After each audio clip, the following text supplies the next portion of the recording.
She raised their twin sons alone for 3 years, until the man who abandoned her showed up at the school gates, and everything changed.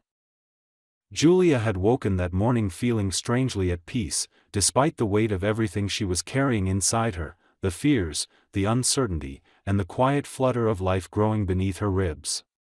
It was early, sunlight barely stretching through the thin curtains of their small apartment.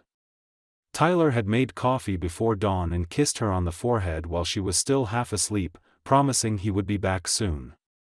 She believed him. There was no reason not to. Until she walked into the kitchen. On the table was a single white envelope with her name on it. Nothing else. Her stomach sank before she even opened it, as if her body understood before her mind could process it. The handwriting was unmistakably his. She sat slowly, fingers trembling as she unfolded the note. The words were few, but sharp like glass. "I'm sorry. I'm not ready.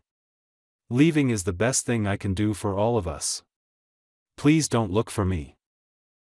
The rest of the world became a dull echo.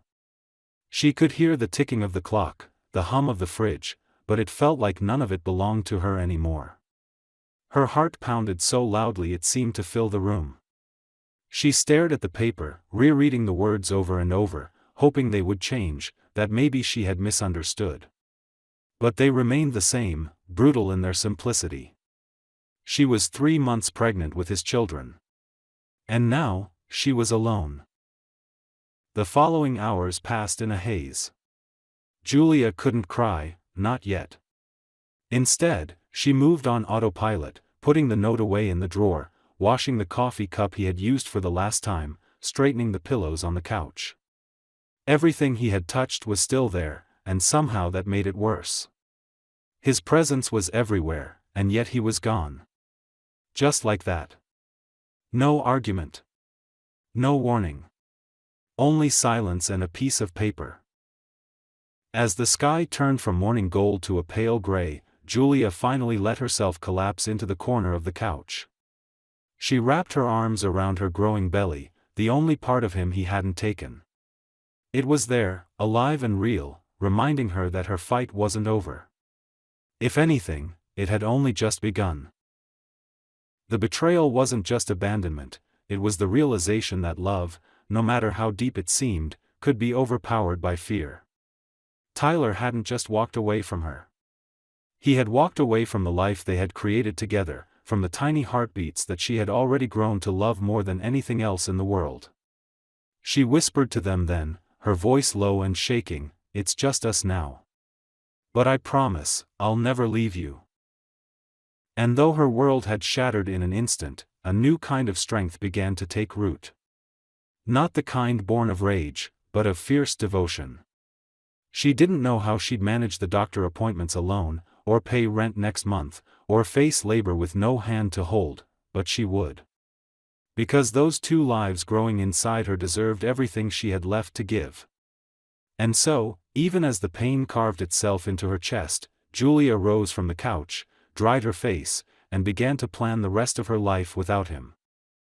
The weeks that followed were a blur of survival. Julia worked long shifts at a small diner on the edge of town, pouring coffee for tired truck drivers and cleaning up after customers who barely noticed the growing weight of her belly. She had stopped expecting kindness. Each night when she returned home, her feet swollen and her back aching, she would drop her bag by the door, heat up whatever leftovers she could find, and sit in the quiet, her hands resting protectively on the curve of her stomach. Sometimes she would speak to her unborn boys, telling them about the world they were about to enter, not sugarcoating it, but not making it sound too cruel either. She told them about the stars, the rain, the sound of music drifting from windows in summer. She didn't talk about Tyler. Not anymore. At 7 months pregnant, her landlord threatened eviction. Julia had fallen behind on rent and the little savings she had tucked away for emergencies were nearly gone. She swallowed her pride and took a second job cleaning offices at night. The exhaustion was relentless, but her determination burned stronger. Every time she thought of quitting, she imagined 2 sets of tiny feet learning to walk, two sleepy faces calling her mommy, and that kept her going. Her dreams became smaller, simpler, a safe home, clean clothes for the babies, enough food to keep them healthy. Love would have to be the currency for everything else. She gave birth in a public hospital room under bright, sterile lights. There was no one in the waiting room. No one holding her hand. No familiar voice telling her she could do it. But she did. Through screams and sweat and tears, she brought two beautiful boys into the world, Liam and Lucas, identical in every way, with soft brown hair and piercing blue eyes that made her heart ache. She had chosen the names months ago, quietly, without telling anyone, holding them like secrets between herself and the universe. When she held them against her chest for the first time, she felt something she hadn't in a long time, a quiet kind of triumph. She had done it. Without help. Without him. The early months of motherhood were brutal. She slept in broken increments, often with one baby in her arms and the other in a carrier strapped to her chest. Diapers, feedings, fevers, colic, it all came at once, and Julia faced it with the resilience of someone who had nothing to lose and everything to protect. Sometimes, in the darkest hours of the night, she would cry silently into a burp cloth, overwhelmed and aching for rest, but never for pity. Her strength didn't come from confidence. It came from necessity. Neighbors began to notice her quiet persistence. An older woman across the hall occasionally brought soup or watched the boys for an hour while Julia ran errands. A cashier at the grocery store started giving her discounts when she could. These small acts didn't fix everything, but they reminded Julia that not all people ran when things got hard. Still, she never told them about Tyler. To everyone else, she was just a young single mother doing her best. That was enough. The boys grew quickly. Their personalities began to show in small bursts. Liam was calmer, often watching the world with a serious gaze, while Lucas was wild from the start, always kicking or grabbing at something. They shared a crib, then a mattress, often falling asleep holding each other's hands. Julia would watch them from the doorway, the ache in her chest deep and complicated. Sometimes she would wonder what Tyler would think if he saw them. If he would recognize himself in their laugh, their walk, their eyes. But most nights, she just kissed them goodnight, turned out the light, and whispered promises she had no idea how she would keep. Julia didn't have time to miss what was lost.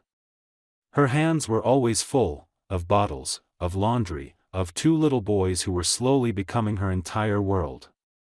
She had no room for regret. Only movement. Only forward. And even though her life had become a series of hard choices and sleepless nights, she had never been more certain of who she was. She was their mother. And that was enough. 3 years passed like a slow-burning storm. Some days were calm, others were a chaos of spilled cereal, fevers, daycare drop-offs, and silent tears in the shower, but Julia kept moving forward with the kind of determination that didn't require applause. She had stopped measuring time in weeks or months. Her calendar was filled with scribbled doctor appointments, playdates with neighbors' children, and the occasional job interview that offered more disappointment than hope. But the boys, Liam and Lucas, were thriving. They were bright, affectionate, and endlessly curious. They spoke in their own kind of twin language, understood each other's moods without words, and often refused to be separated even for a minute. Julia would sit back sometimes, exhausted and overwhelmed, watching them build pillow forts or chase each other barefoot through the living room, and feel this quiet ache, equal parts joy and guilt. Joy because they were her entire universe, and guilt because deep down she knew they deserved more than what she could offer. The apartment was still small and the furniture still second-hand, but it had warmth now. The walls were covered in crayon drawings, school crafts, and a dozen handprints in paint from a messy Saturday art project that had left stains on the floor. Julia's bedroom doubled as a laundry room, her mattress was on the floor, and most of her clothes had spit-up stains or frayed sleeves, but she no longer cared about appearances. Her world was built on love and grit, not luxury. One Saturday afternoon in early spring, she took the boys to the park. It had become their weekend ritual. Julia would pack peanut butter sandwiches and juice boxes, and they'd spend hours chasing ducks, feeding birds, or lying on the grass pointing at clouds. That day, the park was crowded. Families gathered under trees with picnic baskets, kids shrieked as they ran through fountains, and a street musician played soft jazz near the fountain. Julia sat on a bench with a book in her lap, barely reading, keeping one eye on the twins who were busy collecting sticks and racing each other up a small hill. That was when it happened. She didn't notice him at first. He had been standing near the fountain, watching the boys with a look of stunned recognition. When Julia finally turned her head and saw him, the air seemed to leave her lungs. Tyler. He looked older but not in a worn-out way. His face was more defined, his expression more grounded. His brown hair was slightly longer, brushed back neatly, and his pale blue eyes, those eyes that used to look through her and into her, were fixed now, wide with disbelief. For a moment, neither of them moved. He took one tentative step forward. She stood slowly, instinctively stepping in front of her children, her body tense with protective energy. "Julia," he said, his voice hoarse, almost like he didn't believe she was real. She couldn't speak. The world around her faded into background noise. Liam and Lucas ran up behind her, holding hands, laughing about something. The moment Tyler saw them, really saw them, his knees buckled slightly. The resemblance was undeniable. Brown hair, his exact shade. Those same piercing blue eyes. It hit him like a wave. She didn't have to say a word. For the first time in 3 years, Julia felt her past collide with her present. She saw every night she had cried herself to sleep, every diaper changed alone, every fear and victory she had carried without him. And now he was here, standing in the middle of a park like a ghost who had found his way back too late. He crouched down slowly, eyes filling with tears as he looked at the boys. "Are they?" he whispered, voice breaking. Julia nodded stiffly, her throat tight. Liam looked up at her, then back at Tyler. "Who's that, Mommy?" Lucas asked, curiosity sparkling in his voice. She swallowed hard, unsure how to answer. "That's someone I used to know," she said carefully. Tyler stood back up, looking devastated but not defensive. "I didn't know," he said. "I swear, Julia, I didn't know you had them." She gave a short laugh, bitter but calm. "You didn't even ask. You just left." Silence hung between them, heavy with things that couldn't be undone. But there was no screaming. No dramatic scene. Only the raw truth of a woman who had survived, and a man who had finally realized what he had abandoned. "I'm not here to make excuses," he said. I saw them, and I couldn't walk away."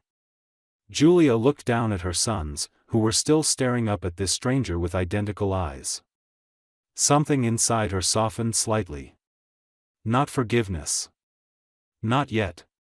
But curiosity. A door she thought had been sealed shut cracked just enough for air to pass through. "Then don't walk away," she said. "But don't think for a second that this will be easy." Tyler nodded, and for the first time since that morning 3 years ago, Julia felt the power shift back into her hands.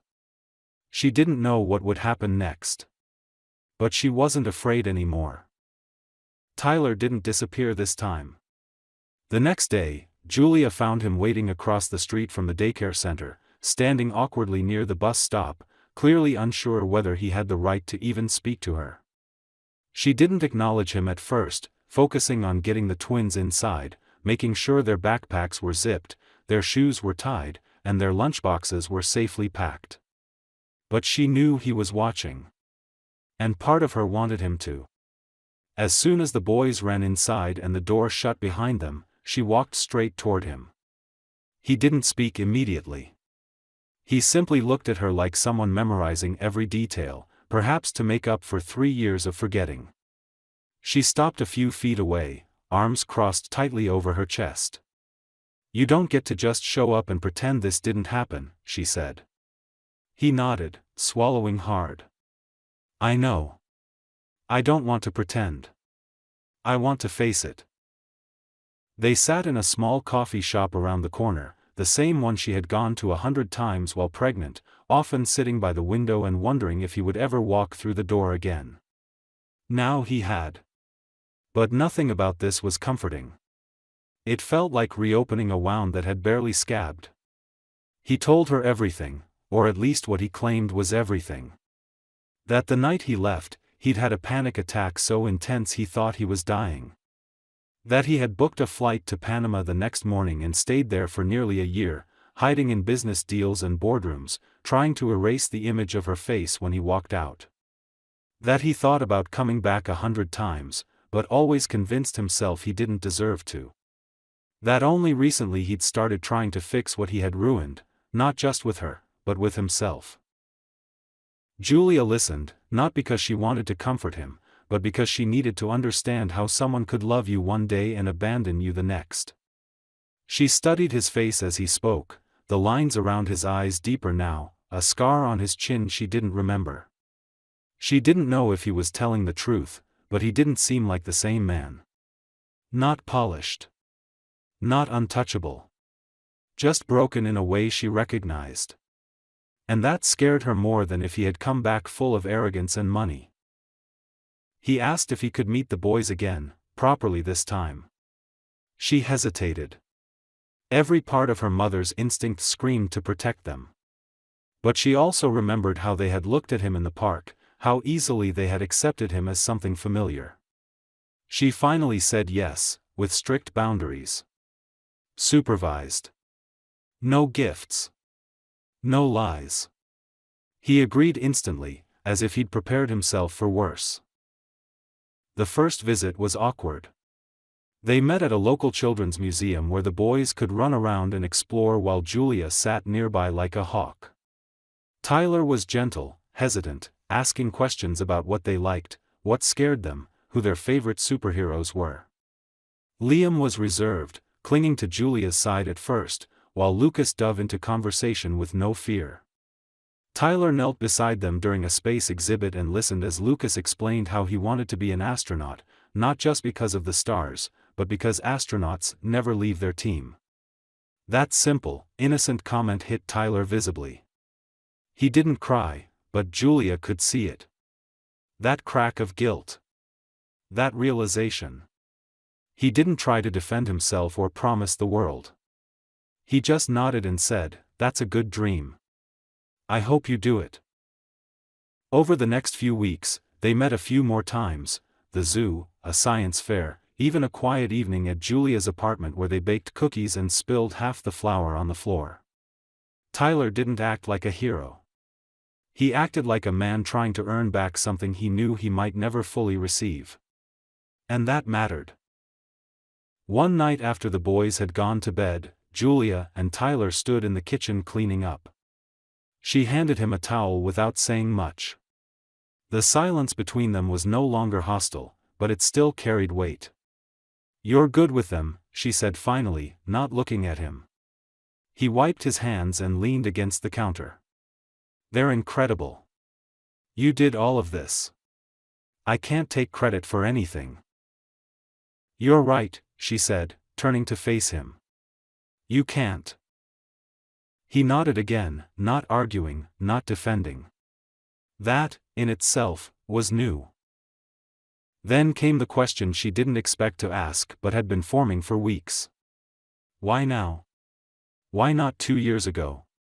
Why not when I gave birth? His answer wasn't rehearsed. Because I was still a coward. And because I thought they were better off not knowing a man like me. But then I saw them. I saw you. And it hit me that maybe what's best for them isn't just a perfect life, it's the truth. Even if it's messy. Even if it's me trying, failing, and trying again. Julia didn't forgive him that night. She didn't let him stay. But something shifted. She believed he meant it. She still didn't know if he deserved a place in their lives, but for the first time in years, she stopped seeing him as a ghost of what she'd lost, and started seeing him as a man trying to earn a place in the family he abandoned. Whether or not he would ever truly belong was still uncertain. But she knew this much: she would never let him hurt her boys. And she would never allow herself to be broken again. Tyler had returned to a world that had learned how to live without him. If he wanted to stay, he would have to learn to live in it too, on their terms, not his. As the months passed, Tyler became a quiet but steady presence in Liam and Lucas's lives. He never tried to force himself into their routines, never insisted on being called Dad, and never acted like he was owed anything. Instead, he asked Julia for permission every step of the way, if he could take them for ice cream, attend a school event, or come to the park on Saturdays. She never gave him an easy yes. Trust wasn't something she could afford to give blindly anymore. But the boys, slowly and cautiously, began to open their hearts to him. Lucas was the first. His curiosity had always been stronger than his fear, and within weeks he was talking about his dreams, asking Tyler questions about his job, and drawing pictures of our family that included a tall stick figure with brown hair and blue dots for eyes. Liam was harder.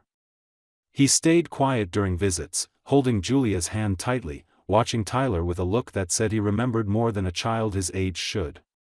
But even he began to soften after Tyler showed up to his school's library day dressed in a wrinkled superhero t-shirt, pretending not to be embarrassed as he sat on the tiny carpet reading picture books aloud to a room full of second graders. That day, Liam let go of Julia's hand and sat next to him. He didn't say a word, but Julia noticed the way his little body leaned into Tyler's side by the end of the story. Julia herself remained a fortress. She was polite, composed, and careful. She listened when Tyler spoke. She thanked him when he helped. But she never gave him more than the moment required. At night, when the boys were asleep, she would lie awake in her narrow bed and replay old memories like distant films, Tyler kissing her neck in the morning, the way he used to laugh when he tripped over his own shoes, the promises whispered in the dark that now felt like lies. But what haunted her most wasn't the betrayal. It was the ache of what could have been if he hadn't run.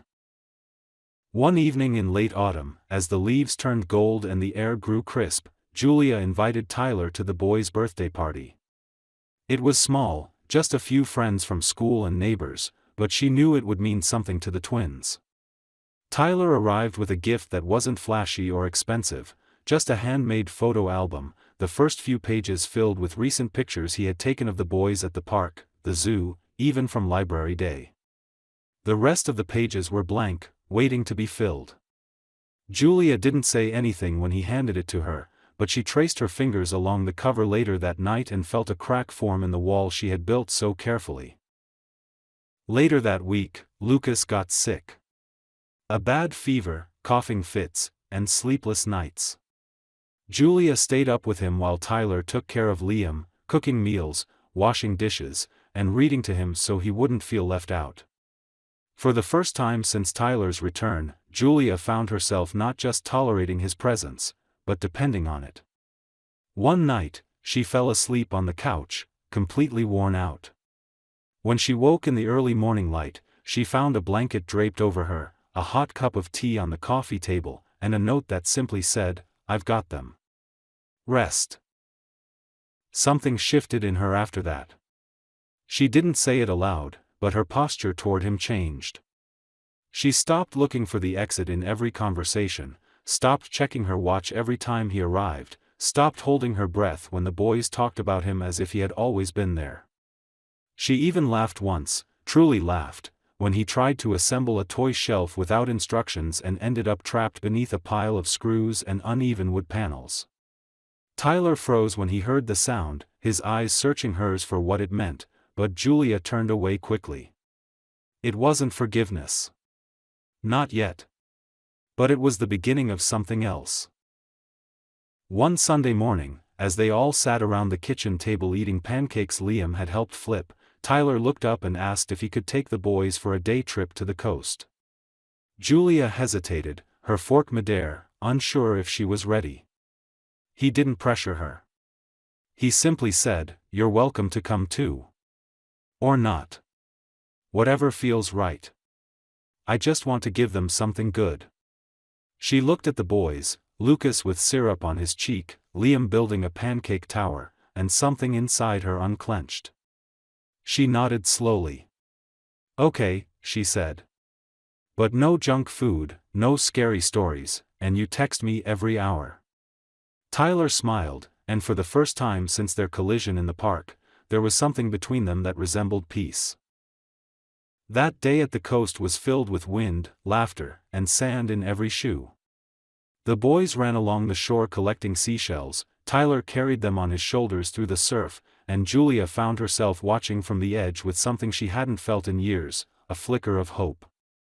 Not in the romantic sense. Not yet. But in the way that made her think maybe broken things didn't stay broken forever. Maybe, sometimes, they just came back together in pieces you didn't expect, in ways that looked different but still worked. Tyler wasn't the same man he used to be. And Julia wasn't the same woman he had left behind. But here they were, together again, not because of a perfect ending, but because they had chosen not to give up. Not on the boys. Not on themselves. And maybe, just maybe, not on each other. Winter arrived slowly, cloaking the town in early darkness and quiet evenings, and with it came an unspoken rhythm between Julia and Tyler that neither of them dared to define.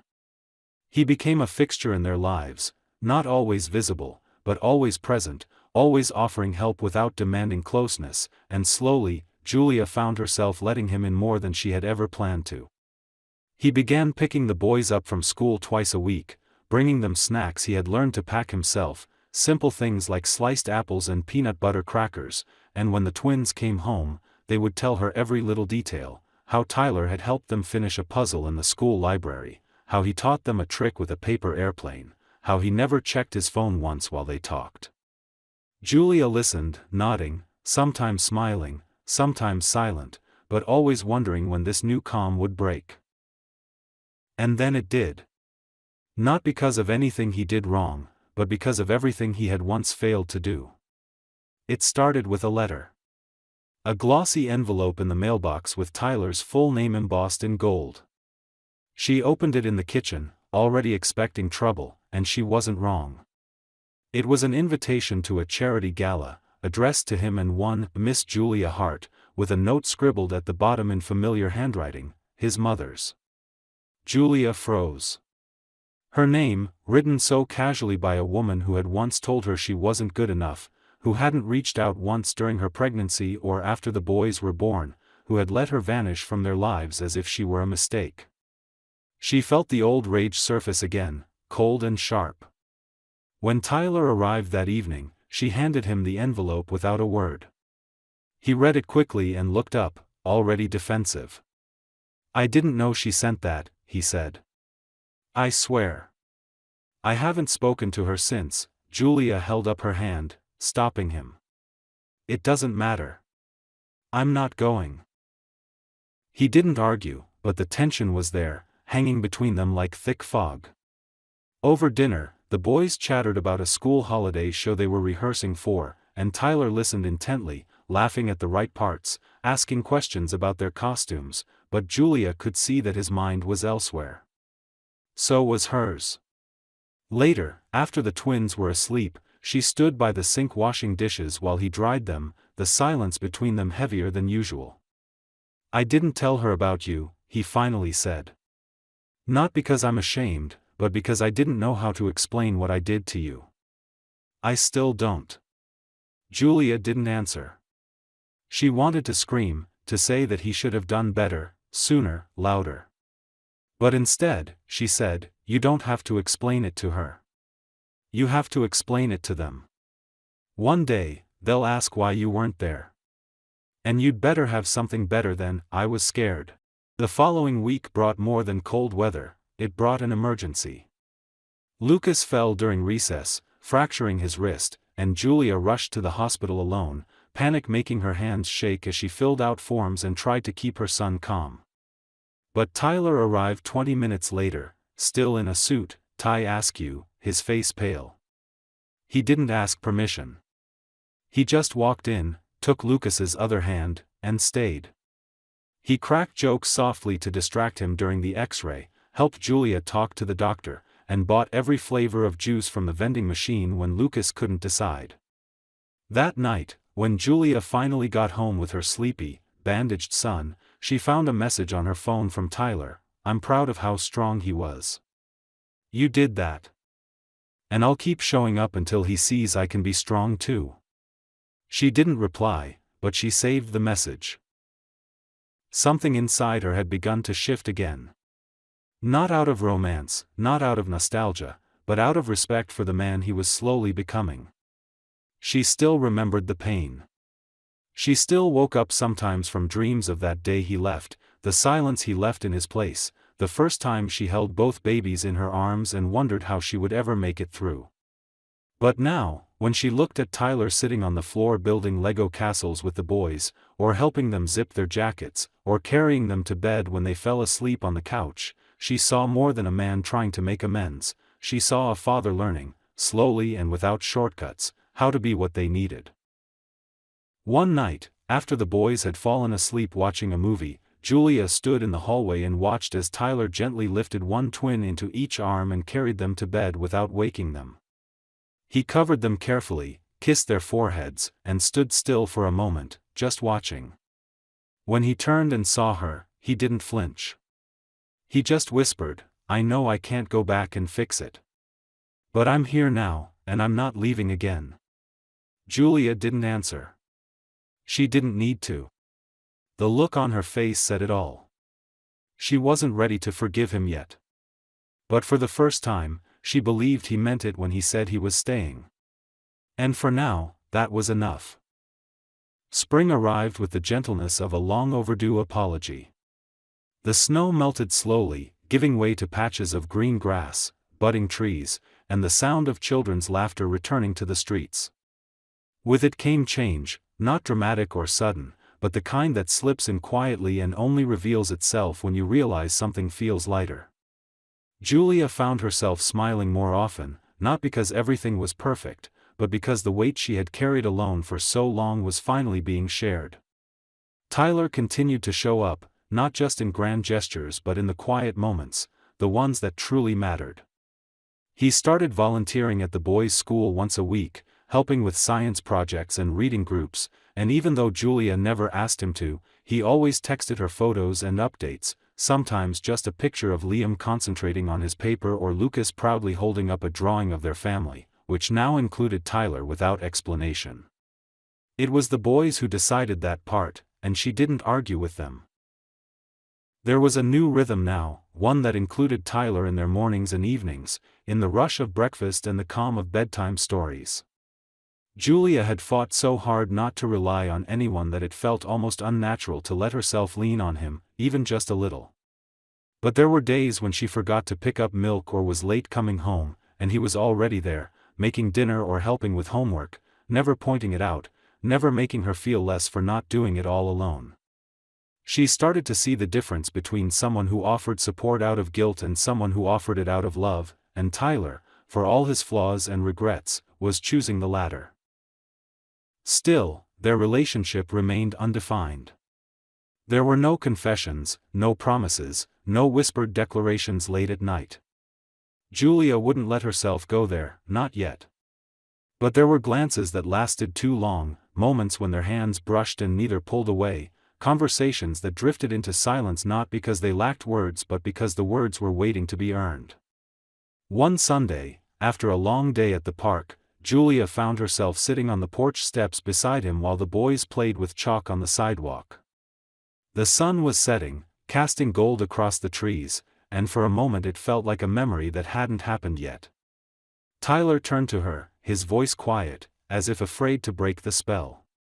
"Do you ever think we could try again? Not now. Just someday?" Julia didn't look at him right away. She watched her sons laugh in the driveway, drawing rockets and hearts and stick figures that looked suspiciously like the four of them. She took a breath, steady and slow. "I think we already are. Just in a different way." She didn't say it to give him hope, and he didn't take it that way. He nodded, understanding that what they were building wasn't a second chance at a love story, it was the first draft of a new kind of family, one built not on idealism but on effort, on hard conversations and everyday acts of trust. That week, Lucas brought home a drawing from school that showed a house, for smiling figures, and a sun with a giant heart around it. When Julia asked what it was, he said, "It's our home. And that's Daddy." He pointed to the tallest figure. Then, he added, almost like it was obvious, "He came back, so now we don't have to draw him far away anymore." It broke something in her, something she hadn't realized was still holding tight. That night, after the boys were asleep, she sat on the edge of her bed holding the drawing in her lap, staring at it like it was a message she'd waited years to receive. She realized she wasn't afraid anymore. Not of being hurt. Not of repeating the past. She was afraid of missing the future by clinging too tightly to what had already happened. So she called Tyler, asked if he could come by the next day, not for anything urgent, just because. When he showed up, nervous as always, she handed him the drawing without a word. He looked at it, blinked a few times, then looked at her, eyes shining with something deeper than gratitude. "They see me," he said softly. "They trust me." Julia nodded. "They do. And maybe I'm starting to as well." It wasn't a declaration of love. It wasn't a reunion wrapped in fireworks. But it was the first time she let him sit beside her on the couch while the boys slept, the first time their shoulders touched without her pulling away, the first time silence between them felt like peace instead of distance. They sat there for a long time, saying nothing, but understanding everything. In that quiet, Julia realized that healing didn't come with a finish line. It came in the form of small choices repeated every day, the choice to stay, to show up, to forgive without forgetting, and to believe that some things, even after being broken, could be rebuilt stronger than before. Summer returned like a quiet miracle, soft and golden, and with it came a sense of ease that Julia hadn't felt in years. It had been nearly 12 months since Tyler had first reappeared in their lives, a man full of apologies and uncertainty, but now he was no longer a visitor standing at the edge of her world, he had become part of it, slowly and deliberately, without forcing his way in. Their lives had folded into each other's in the smallest and most meaningful ways, shared grocery lists pinned on the fridge, laughter over burnt pancakes on Sunday mornings, silent teamwork as they wrangled the twins into bedtime routines and soccer cleats. There were still days of doubt, moments when Julia caught herself bracing for him to vanish again, but those moments grew further apart as Tyler continued to stay, always with quiet consistency and a humility that never demanded praise. The boys had changed, too. They no longer referred to Tyler with hesitation or uncertainty. Now, he was simply Dad, a word that had once felt foreign and now rolled off their tongues like it had always belonged there. Julia watched it happen gradually, the way they began running to him first when scraped knees needed tending, the way they asked if he could come to parent-teacher night or sleepovers or field trips. She watched him grow into that role, not perfectly, not without awkward stumbles, but with a sincerity that made her heart ache. He never tried to replace the years he had missed, never pretended they hadn't happened. Instead, he focused on the moments he could be there for, and made sure not to waste a single one. As for Julia, her healing had never been loud. It was a slow thaw, a dismantling of the armor she had worn for so long it had nearly fused with her skin. But now, as the summer sun warmed the walls of the little house they shared part-time, she began to allow herself the luxury of imagining a future again, one not defined by survival, but by joy, by choice. She hadn't forgotten what he did. She never would. But the pain no longer controlled her. It had become something else, something she had learned to live with, something that made her stronger rather than smaller. One afternoon, as they prepared for the boys' end-of-school celebration, Julia stood in the kitchen watching Tyler struggle to tie two tiny matching bow ties, his tongue sticking out slightly in concentration while Liam giggled and Lucas tried to hold still. The scene was so absurdly ordinary, so deeply domestic, that Julia had to look away for a moment, overwhelmed by the quiet truth of how far they had come. Later that evening, after the party, after the kids had fallen asleep with sticky fingers and frosting-smeared cheeks, Tyler joined her on the back porch, where she sat with a glass of lemonade, the air filled with the hum of crickets and far-off laughter from neighboring houses. He sat beside her without speaking, and for a long time, they just listened to the night. Finally, he reached into his jacket pocket and handed her something, a small folded note, old and yellowed at the edges. Julia recognized it immediately. It was the letter he had left behind all those years ago, the one he had written when he walked out of her life. Her hands trembled slightly as she unfolded it, the weight of that memory pressing down on her chest. She read it slowly, the words just as painful now as they had been then, but somehow less sharp. When she finished, she looked up at him. He said nothing, only watched her with the same expression he always wore when he wasn't sure he deserved to be in the room. "I never wanted to read it again," she said quietly. "I thought if I did, I'd start hating you all over." Tyler looked down at his hands. "I've hated myself enough for both of us. But I wanted you to have it again, not to forgive me, but because I need you to know I've never stopped regretting it." She folded the note slowly and placed it on the table beside her. "I believe you," she said. "But I also need you to understand something. Regret doesn't rebuild a life. Showing up does. Staying does. Every single day." He nodded, and the silence that followed wasn't heavy, it was full of everything they hadn't said, everything they no longer needed to say out loud. Weeks passed, and then one day, Julia found herself staring at a lease renewal form for her apartment, fingers hovering above the signature line.